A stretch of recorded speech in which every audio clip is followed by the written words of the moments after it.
All right, welcome to the weekly meeting, August 10th. This will be short and sweet. Um,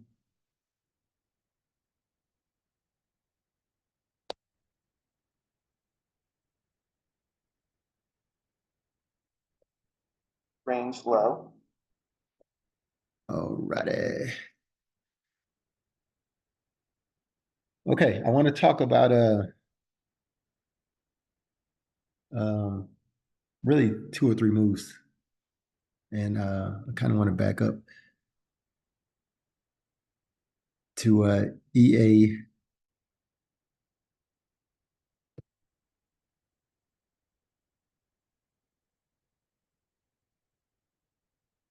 Okay, I want to look at this monthly candle. Coming into this month, I felt like EA was going to push down to this area.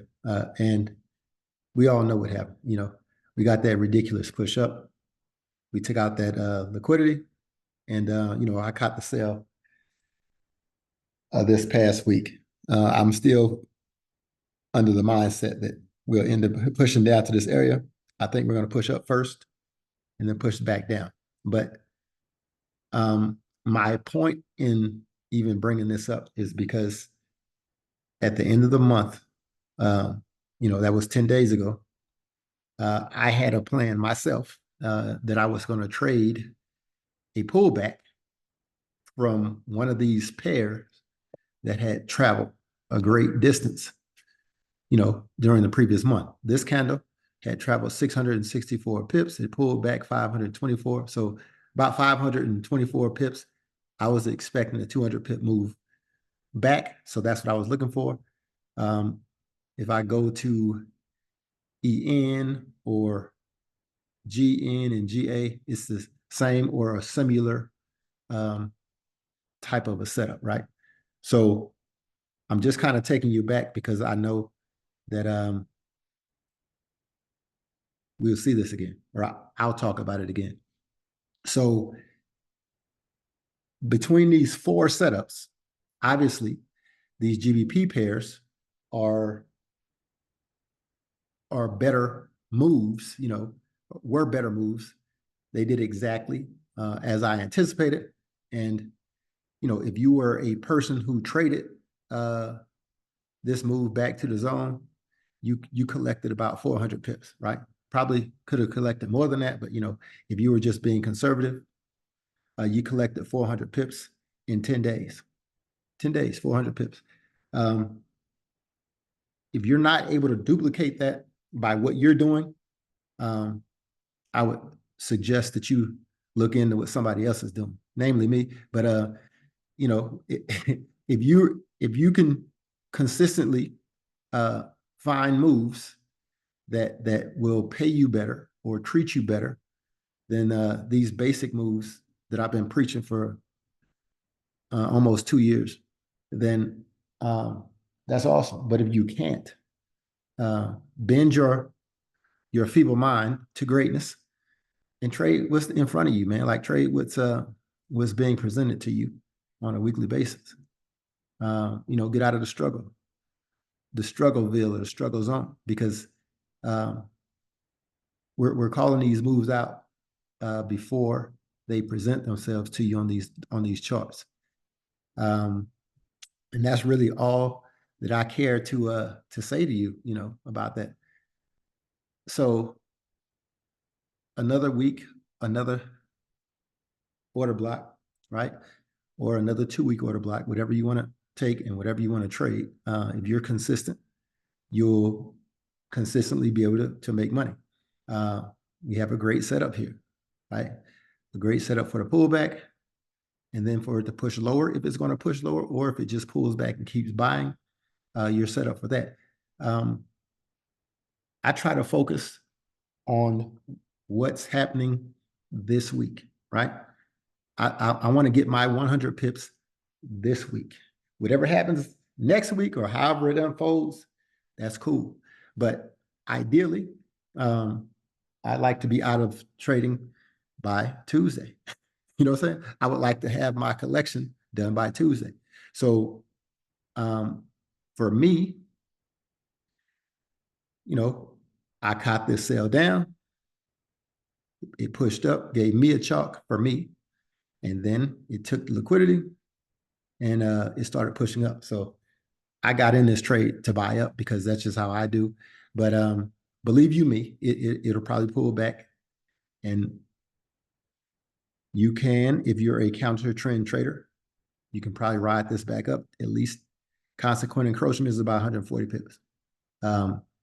Or you can wait until it gets here and it's either going to break higher or it'll turn and burn back down to this area. You know, I'm biased for the turn and burn, but you know, that's just my bias right now. I have to see what the market gives us. My point in saying all this is GA is going to give you an opportunity. If you fibbed that weekly candle, let's just do it. Since we're all here juntos together.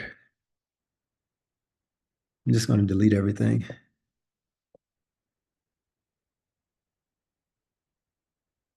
I'm going to fib even this long wick.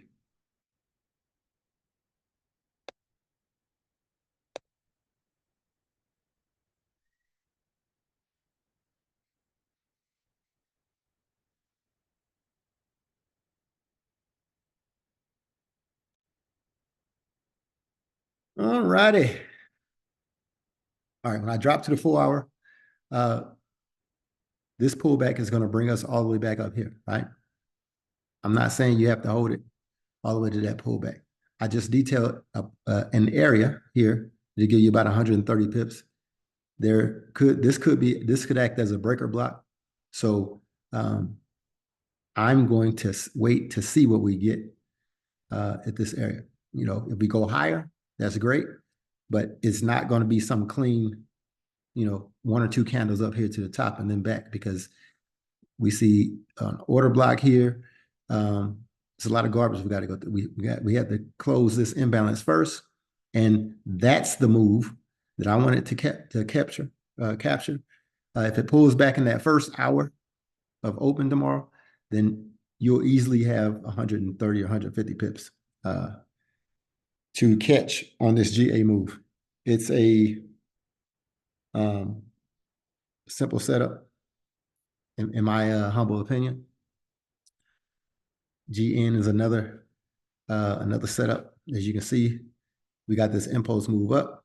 We got to pull it back right into our zone. If you fib this move, that's not a fib.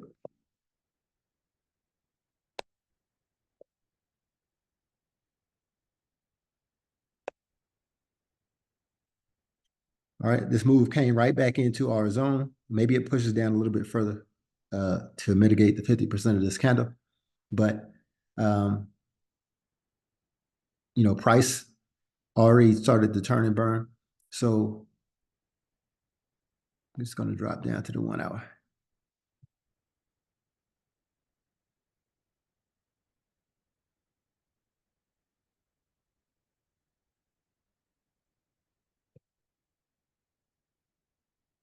I would anticipate price pulling back to this imbalance.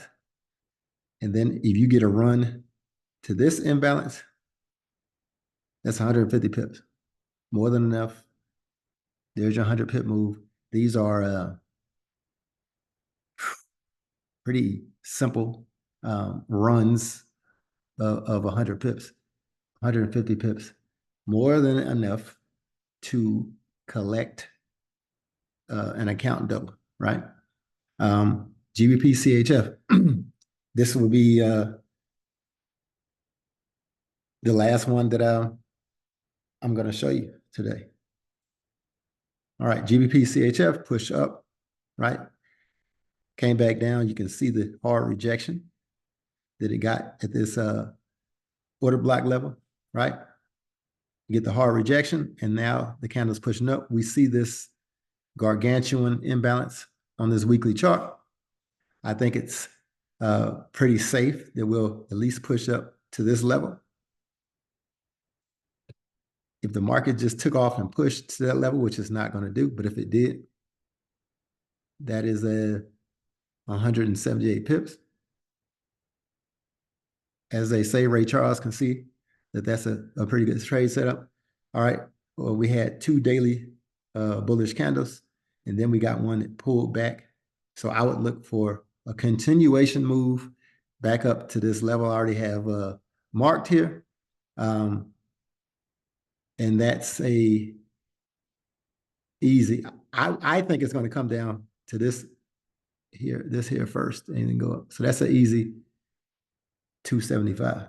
And GBP Chef pays that big coin. Pays a lot of money. All right. The reason I say I think it's going to come back, I mean, it's basically the way I trade is if you check out ICT 2022 mentorship slide number 3, they would talk about it. All right, you got the move from the bottom, right? We're stair stepping up, we're breaking these highs, then we're coming back to fill imbalances, right? Order block, displacement with imbalance, break of structure, classic. Price trades back into the imbalance and we go higher, right? Now, there's still imbalance left here. And this structure right here, to me, is a bearish move because we got a displacement, the imbalance. I would look for price to fall probably into this consequent encroachment area, maybe the start of this red candle push down. I would look for us to touch here before we started pushing up. And if you get that move, right, it's probably going to happen on London, Sunday night, Monday morning. If you get this move, you won't need another trade the rest of the week. Just getting that trade and hold it. You can hold it until it gets to this first area, which is 184 bips. These are, simple moves, all of them over 100 pips, all with the GBP pair. If you are hurting, trying to find trades, mark them up on your chart, set your alerts. They're going to happen, right? That's 3 different trade ideas in 15 minutes. If you know, you know. And if you don't, God bless you. What else y'all want to talk about? And if you don't, please ask. Well, they ain't going to ask. They ain't going to ask. They'll ask. I have a question. What'd you say? Questions? I said, if you don't know, please ask. What do we can you say the last part about GPB Sha? You're looking at okay, go to that zone. That golden zone at the top. What's that level on the weekly? On the weekly, it's where price, it's the breaker block area, right? Where price the breaker. Yeah. Okay, yeah. That's I like that, yeah. I like it. I have a question. Sure. I'm My sorry. Go name ahead. is Rick, by the way. I haven't been here in a while, but my question is, what gave you the indication? Because I see a couple of the pairs that you showed us, they all had GBP in them. So what gave you the indication to like realize, hey, the plays are GBP? Okay, so it's not just GBP, but I trade the easy move. I want you to think of this, and I'm sorry, y'all. I got to talk about this in terms of the ladies, because I spent most of my life doing that. But if I'm in a club, and I'm 20 years old, I might try to holler at Janet Jackson when I first walk in the club. But the later the night gets, you try to look for the wounded, you try to look for the easy move or the easy kill. Trading, to me, you have to use the same approach, but I never look for the Janet Jackson in trading. I only want the easy setup. So for me, I traded the GBP down last week, right? I caught the down move on the GA. I monitored G-Chef and GN. So I saw the move happen last week.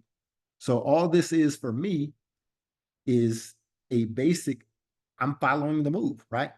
If the move pushed down, and it started pulling back. Well, if you fib, you know, if you fib from here or from the top down, let's just do it. If you fib from the very top of this move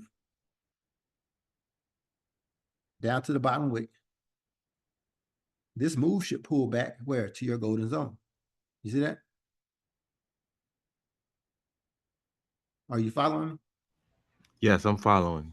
So the way, I mean, I don't want to insult your intelligence. I don't know, you know, how you trade or what you kind of understand about the market. But if you get this move, the market pushes down, right? We broke structure right here, right? So as a trader, we understand that we broke this level of structure, and now it's going to mess my deal up. But we understand we broke that level of structure. So the thing that's important to me is once we push down, where's my pullback? A 50% pullback, price pulling back to discount before it pushes again, needs to at least come to this golden zone. And if price just goes to the 50, if price just goes to the 50, then from right where it is right now to the 50 is 150 pips. So for my trading plan, if I catch 150 pips in 1 week, I'm going to double my trading account. So this move is an easy move for me. That makes sense? Okay. I see. So pretty much you pretty much monitored the move and saw that it was an easy move. You saw it break that structure, and then Yeah. that's how you indicated that's an easy play for you. Yes. Okay. So I normally tell people to look for an order block, right? I trade off order blocks. Are you familiar with that concept, order block? No. Okay. It's a little bit, you know, it's probably a little bit more complicated than I'm making it seem. But if you look at YouTube, an order block is, in this case, you see this up move right here? Yep. If I was to count these candles, 1, 2, 3, 4, 5, 6, 7, 8, 9, 10, 11, 12. So this is probably about a 3-week up move. So if I put 3 weeks, it's probably going to be a bearish order block. Well, it's not. So this was the up move, and then these 2 candles were a down move. But an order block is basically the green candle going up and a red candle going past the bottom, breaking structure down to the bottom. That's an order block. You see how that is? See how that looks? Yeah, I see it breaking the green candle. So I'm just going to put it in replay mode just so I can show you kind of what I kind of look for. All right. So if we come out with an order block like this, and this is 3 weeks, but it doesn't matter. We normally use a weekly time frame. All I want to do is put the fib on this last candle. And I want to get my golden zone. And I want to mark my 78. Because I believe that price is going to pull back into this zone, maybe even to 78 before it pushes down. This order block is already an indication that price is going to push down. But I want the price to trade back into my area and then push down. So because we trade on these higher time frames, price is going to start right here. If it buys up to my golden zone, it offers me 175 pips, 180 pips. You see that? Yeah. So what I would do is when this week started, I would be looking to get into the buy move for it to go up. And the way I would do that is I would drop down. I would start at the 4-hour. But what I would need to see here is for price to turn and start to go up. And what's going to happen is I need to see a chalk move, and I need to see the chalk move on the 1-hour. I need to see it go up. I need to see price come back, and then I need to see it break this level. So this first move needs to break an old high, probably on the 1-hour chart, maybe on the 15, depending on which level I'm looking at. But I need to see it go up, pull back, and hopefully this pullback will either take liquidity or they need to take liquidity before it goes up. But I need that liquidity event to happen to confirm what I want to see. So I'm going to see if we can go all the way back to the 1 hour. Okay. So on this 1 hour, chart, right? You see how we got this push up that ran this high? For some people, that might not be enough, right? So we're going to act like this is not enough for you. I'm going to wait for a push up and a pullback, and then I'll get into the trade. And if it just runs, then I'm gonna have to get into the trade based on a break of my, okay. So you see how we pushed up and we had a run of this high, this price comes down, and I told you about the liquidity event. Yeah. Are you familiar with liquidity concept? I know, I kind of know what liquidity is, but I'm not fully I don't fully grasp the concept. Okay, so this is what a liquidity grab is to me. This was a low, right? This was the low of the market. You got a bullish order block. Price, that means price should be pushing up. Mm-hmm. Price comes right back down and wicks the low. There's no reason for this wick to happen. And that's the liquidity grab? Exactly. That's the liquidity grab. Okay. So now I would feel comfortable getting in for the long. If I got in on the next candle, I would still have to protect the low of this wick. Okay, so question. So normally, like on this play like that, I would kind of like wait for a range and then try to do a buy. So what you do is wait for a break of a high. Well, we call that a chalk, a change of character. So okay, if you look at YouTube on change of character moves, a change of character is on this time frame. You follow the market. The market came from here to here to here to here to here to here to here to here. Then after it comes here, it breaks this high right here. So you get here to here. And this is basically just a range going across. So I would need to see a break of this high, right? mm-hmm, To confirm that I'm going higher. But because I got a break of this high, this C over here, I'm comfortable getting in after I see that liquidity grab. Okay. Because I'm waiting for that liquidity grab. Either it needs to happen before, like on this move, it needs to take out some liquidity before it goes up, or it needs to happen after. In this case, I got the liquidity grab after it had pushed up. So I'm cool with getting in this for a buy. And I would just have to protect that low. I don't want to watch from the 15, but I just have to protect that low of the liquidity grab.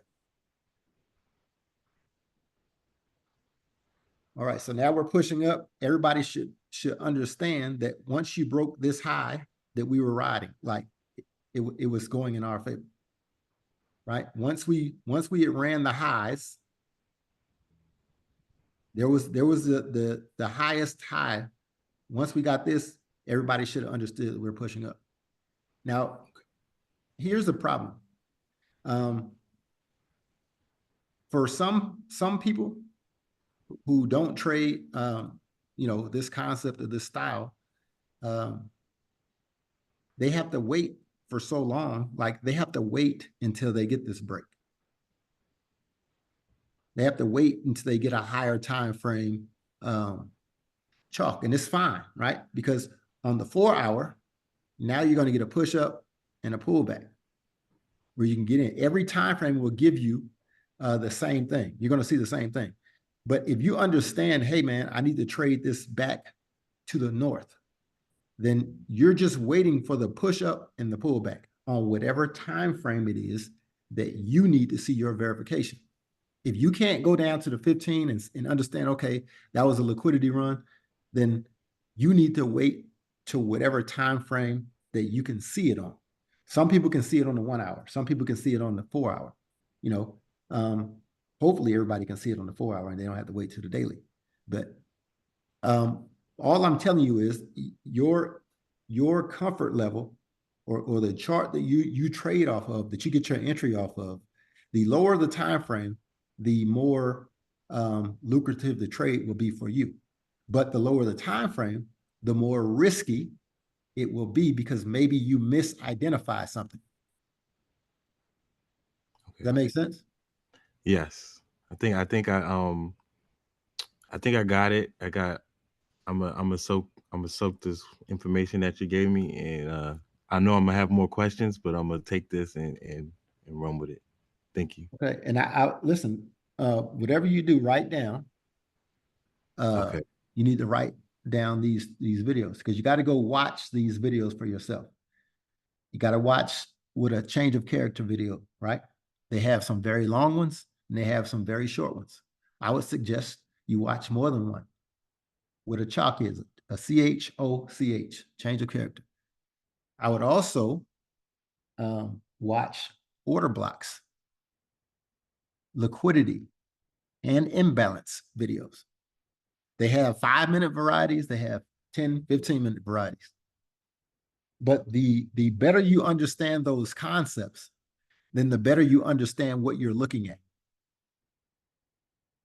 Okay, what were the other two? I got change of character, order blocks, and Imbalances imbalances and liquidity.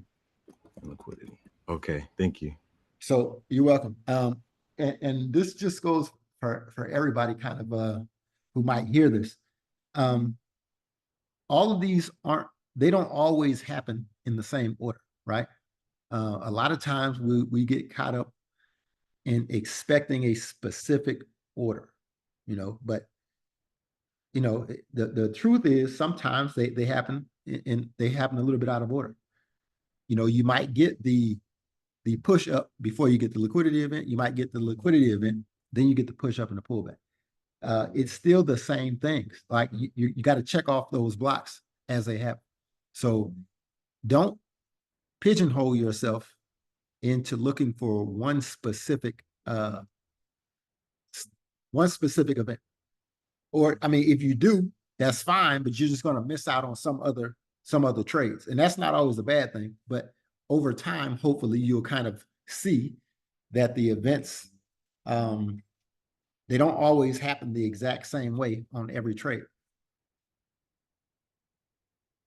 But the important thing is, if you understand the concepts that you're trading, what you're looking for, what your expectations of price are at a particular area. Hey, either price is going to reject here or it's going to push through, but I need to see these certain things before I can make a determination. All right. Any other questions?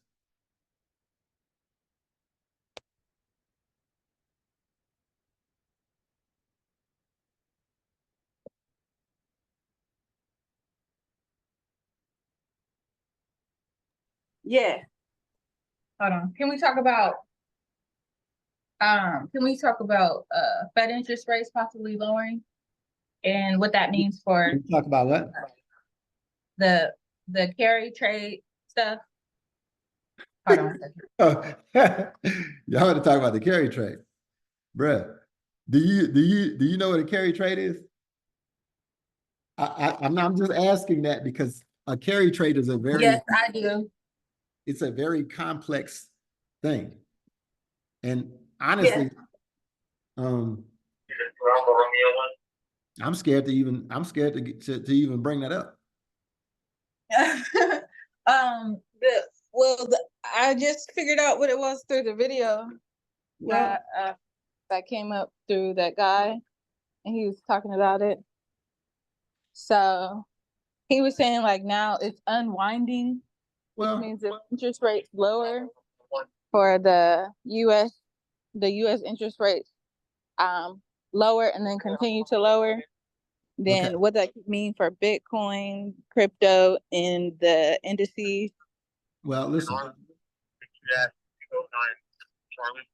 Yeah, you can mute and listen to me, but this is what I would caution people against.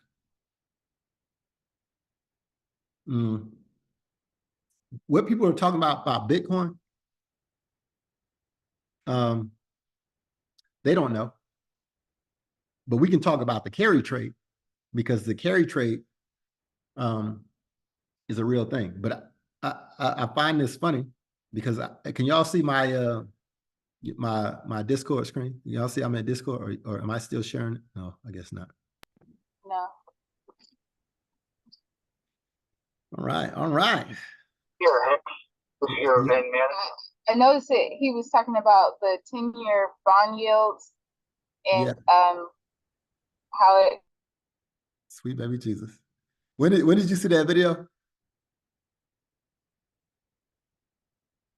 TT? When Leandra dropped it?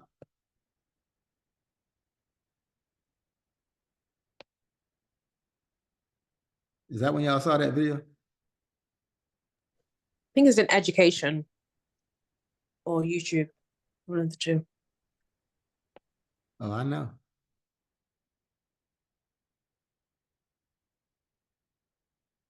I think it's in JPY. I think I showed this video.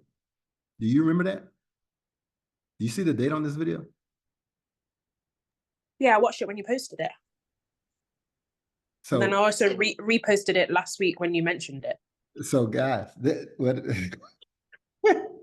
I get it, but this is what I'm talking about, man. Like, do y'all realize that it's 2 months later? Do y'all realize that?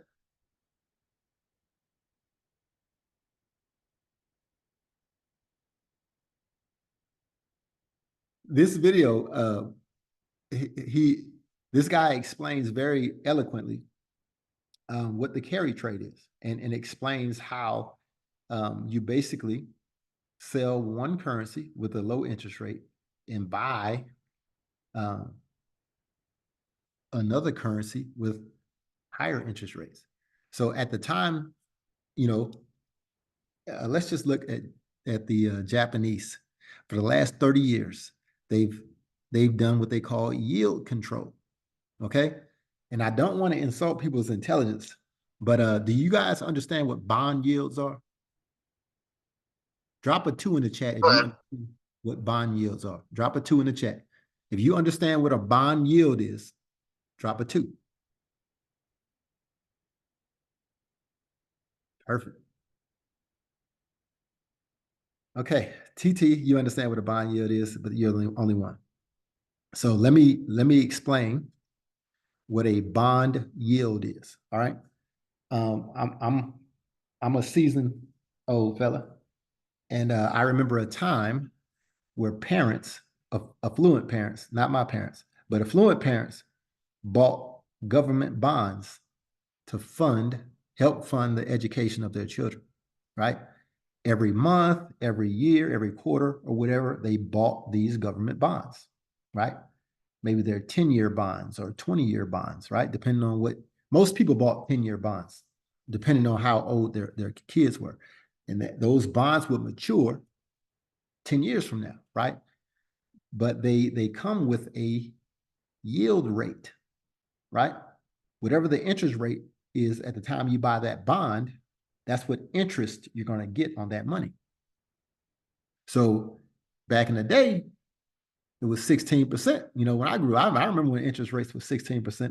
You know, I didn't have to pay for nothing, but I used to hear my pops complaining. It didn't keep him from having kids, but he did complain about interest rates. But you got a lot higher interest on your money back in those days. So what happens is when you go through a period of high inflation, and then back in the days, we went through a period called stagflation, where they couldn't you couldn't bring the inflation down. So you had to have these jacked up interest rates for a pretty significant period of time. Like almost all the 80s, you had high interest rates. Instead of having the inflation issue, what Japan did, they were the only economy that opted into doing yield control, which means that the government is basically buying all the bonds or buying the debt, and they keep inflation down that way. The only problem is it was considered as like a death sentence for your economy. And Japan did that for 30 years. So you have basically no interest rates, right? Zero interest rates. But you have to invest in other markets overseas because that's the only way anybody can make money, right? So you can borrow money from the Japanese bank, and you didn't have to worry about interest rates paying it back. You can borrow without paying interest. But the only way you're going to make money on that is if you take the money you borrow and you invest it somewhere that's going to pay you a higher interest rate. So that's exactly what the Japanese government did. They took yen and they bought US dollars. They invested it in our stock markets. They invested it in our treasury bonds. They bought US debt. They were the biggest buyer of US debt. The way that the government finances its debt is they sell bonds, 10-year, 20-year government bonds. They sell them to these other countries. These other countries buy our bonds, right? Those are risk-free investments because they know that the U.S. is going to pay them back. We're good for it. So when the Japanese got this new finance guy in, right, and they, their economy is starting to show signs of coming back for the first time in 30 years, their inflation rate is at 2%, which means that they can stop or slow down doing their yield control. They don't have to buy all the debt. The inflation is high enough that they can start, financing their debt like every other country finances its debt. And what that means is if the Japanese ain't buying their $400 trillion a month or $400 billion a month, not trillion, they're not buying $400 billion dollars a month of US bonds, then our yield rate is going to drop because our dollar won't be as strong if nobody is pumping money into our country. The Russians ain't pumping money into our country. We stole their money. These BRIC nations ain't pumping money into our country. They're doing something different. So who is going to buy the debt? So when the Japanese changed their interest rate, right, it changed the income to debt ratio of everybody who borrowed yen to buy dollars. Because before you had no interest to pay back on the yen you borrow, right? They raised the interest rates in January. It was a -10. They raised them to like 0 or 0.10 or something like that. So that hurt the carry trade a little bit. But prices still ran because the U.S. economy was strong. Nobody was talking about cutting interest rates or anything. But a month ago, a month ago, they raised the interest rates again in Japan. And now the U.S. is talking about cutting interest rates. So everybody, the big fish who are taking yen, borrowing yen, and buying into the government, now they have to liquidate those trades that they've been in for years. And more heavily, this last run from January. So now you're seeing them cash out, right? Because when the interest rates change, their position sizes are so big that daily swap that you be paying or that they get paid for, that's real money to them. And that's why this guy was saying, you know, if you just basically say that their position size gives them 100K every day in interest. They're making 100K a day in interest, plus the amount that the trade is going up. But now that those interest rates are changing, they're not making 100K a day. So they take direct hits from the change in the interest rates. So that's why when the Japanese raised their interest rates, everybody started bailing on those JPYs.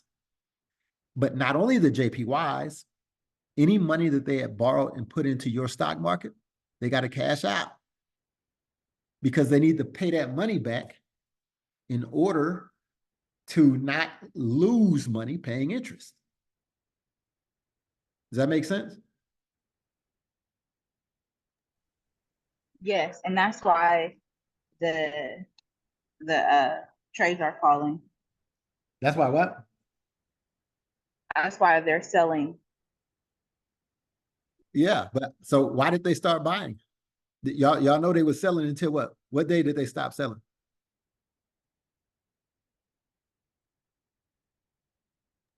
Did you say July 11th? No, that's the day that we started selling. What day this week did we stop selling? Look at the US 30. Look Oh, at was that Thursday? Was that Thursday? Wednesday. Monday. I think it was Wednesday.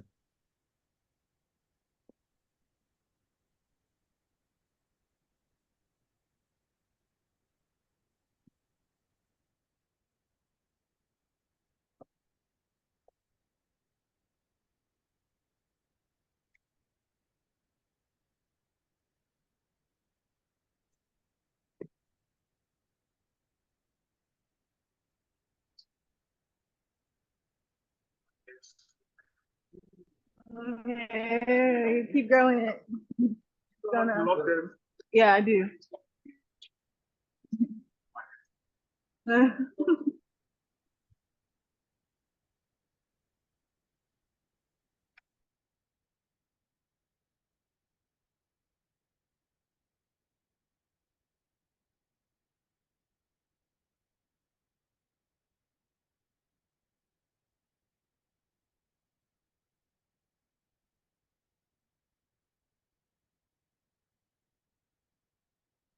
Okay, if you read these these articles, they would tell you exactly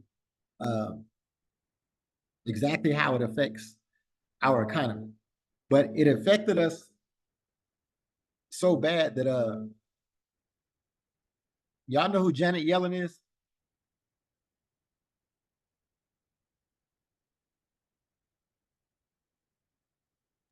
No, I don't know who that is. She's the Treasury Secretary. Oh, okay. Janet Yellen basically told them, don't do that no more. Don't raise interest rates no more. She told Japan that? Yes. Oh, okay. Because it hurts everybody, Huh? Oh, yeah. essentially. But it especially hurts the US because they have all that money in the market. Right. Going over to the 10-year bond. Well, the 10-year bond is basically the dollar, the Dixie. That's Yeah. where your Dixie is going to come from. But yeah, if you don't have the Japanese flowing into our dollar, it's going to collapse. Right. So some Is this one yours? Oh, this one's not mine. I don't think I had a fork in there. So some foreign money has to flow into our dollar to keep it strong. And now everybody knows that it's the Japanese. So, yeah, Janet Yellen has her work cut out.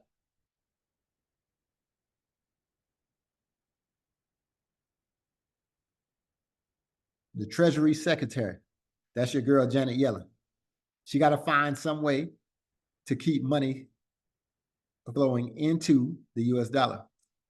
Got to keep the party rolling in the US. If we don't, we need to turn it into the next Japan and do yield curve just like they did, yield control.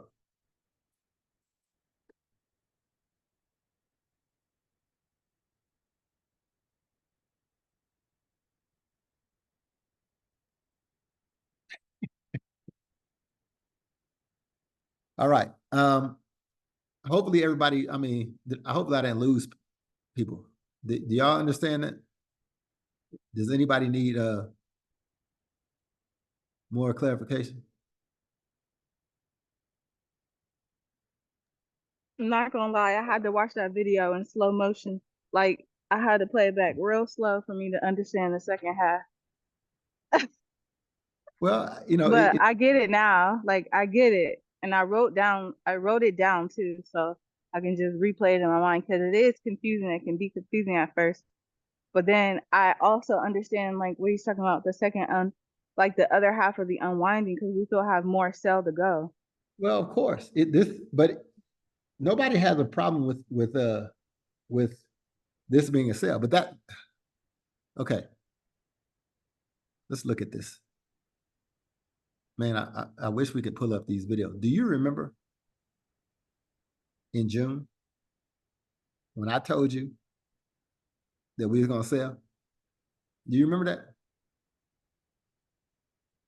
Yeah. Do you remember me telling you it was gonna sell? And I said I think we probably gonna go lower than this. Yeah. Remember that? Yeah. I remember you was like, it's gonna fall out the bottom. Yeah. So it's because of that carry trade. Mm-hmm. The only reason that we pushed up like that, like the way that money works, you have a constant inflow of it or you don't. So if you think about things, our economy is not the greatest, but it is the strongest economy, right? It's not in the greatest shape right now, but it's the strongest economy in the world. But why is our currency so overvalued? If you look at the dollar, why is it so overvalued? Like we know how much money that the Trump administration printed. We know how much money that we printed. Why? How is it possible for the dollar to be this high when we just printed all those trillions? Every country printed money during the pandemic, but nobody, not a one, printed near as much as we printed. So how is it this high? Why is it this high? You have to ask yourself those questions. The only reason that the dollar is this high is because those countries are buying dollars, buying our T-bonds, buying our debt. China, Russia, the Japanese, but Russia's not doing it anymore. China's not doing it anymore. Not at the same level. The petrodollar has collapsed. You expect to see the dollar start to drop. The only reason that that those things are happening, you know, is because somebody is buying dollars. And now you find out that the Japanese is buying 400 million a month. So our dollar is propped up from these other foreign countries buying the debt. Eventually, that's going to change. And the Japanese have been telling us since January, hey, man, we're going to raise these rates. We're going to raise these rates. Now everybody kind of understands what it means. So you can expect to see a slow tumble of the US dollar.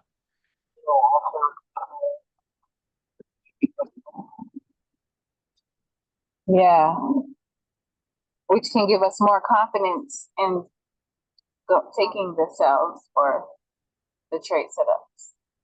Well, I think the charts, I mean, you should be confident anyway when the chart sets up. You got to believe what you're seeing.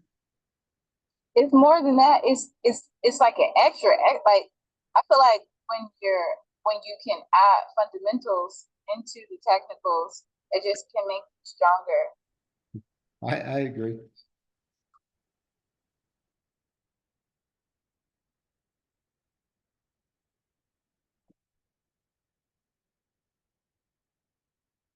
All right, so I hopefully, got a question. go Where ahead. do you go to really like find fundamental news and stuff like that? On any business news site they're all over the place. All the news comes out. But if you just want a central site, maybe Forex Factory, what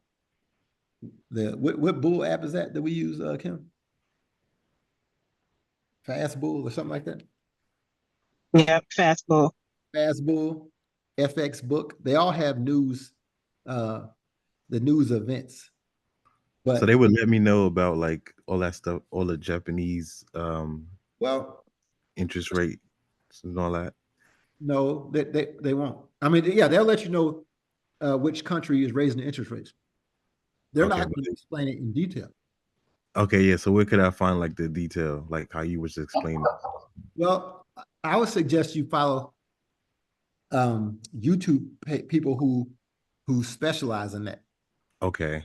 Like that guy. In fact, I'll pull it back up. What's his name? Raha Ben? No, it's not Raha. Oh, Todd, give him that interest rate website that you gave us before, where you can find all those stuff. I will, but I'm saying as far as the fundamentals, the people who just trade off fundamentals. This guy, KN's Markets. Okay. There's another. Man, what's the black ball headed dude's name? He have all the babies.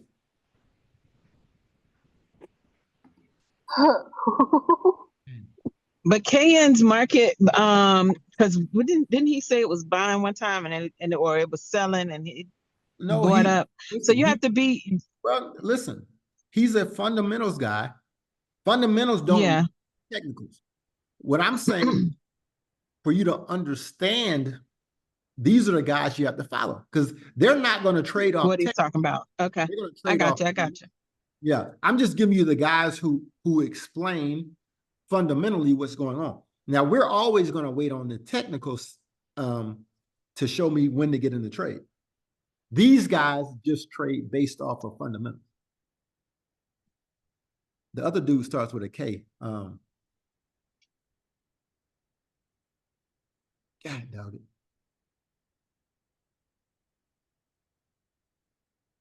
I know who you're talking about, but I don't listen to him, so I can't remember it. No, he is hilarious, huh? He is a little touched. I'm gonna say Kenneth.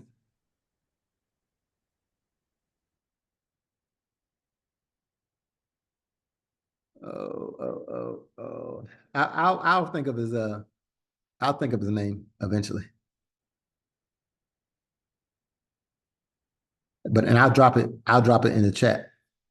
But Close candle on this time frame. I think that if you do a little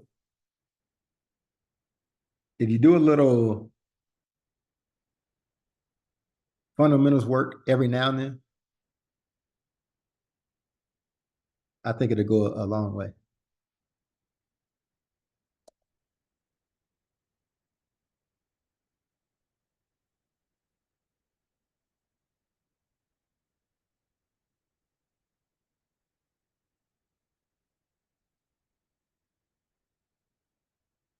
This is that same dude, Kayan's Market. If this is the guy, I gave you his web page, but he's very good at fundamentals. There's another guy on Twitter that I follow named Yusef on X. He always puts out the CLT report. I don't think he's on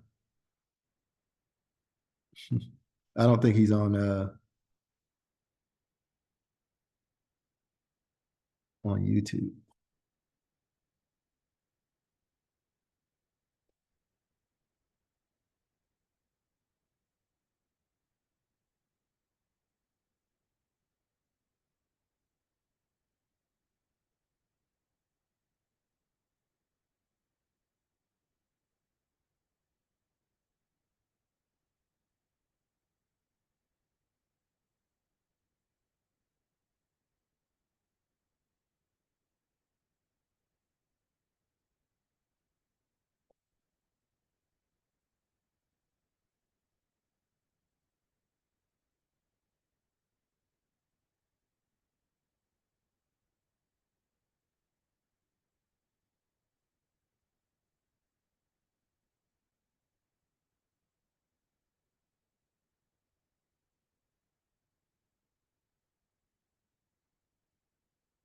If you have an X account, follow this guy right here.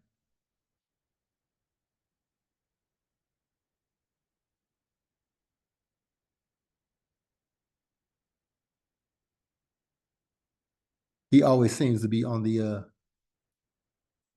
right side of the moves too.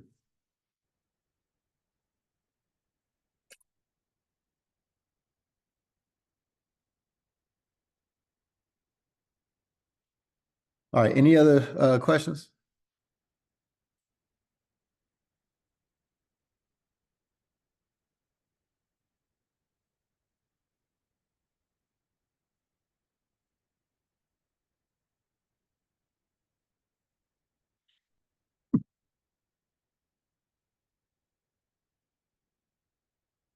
Any questions? Brett. Hey, well, Todd, before you go, do you mind giving your thoughts on USD CAD? LeVar, why would you want to know what's going on in USD CAD? I thought we just talked about the easy move. I agree, but I just wanted to give you 2 cents. I understand we're looking at the GBPs and everything, but I like USD CAD too, to tell you the truth. I saw it last week. The only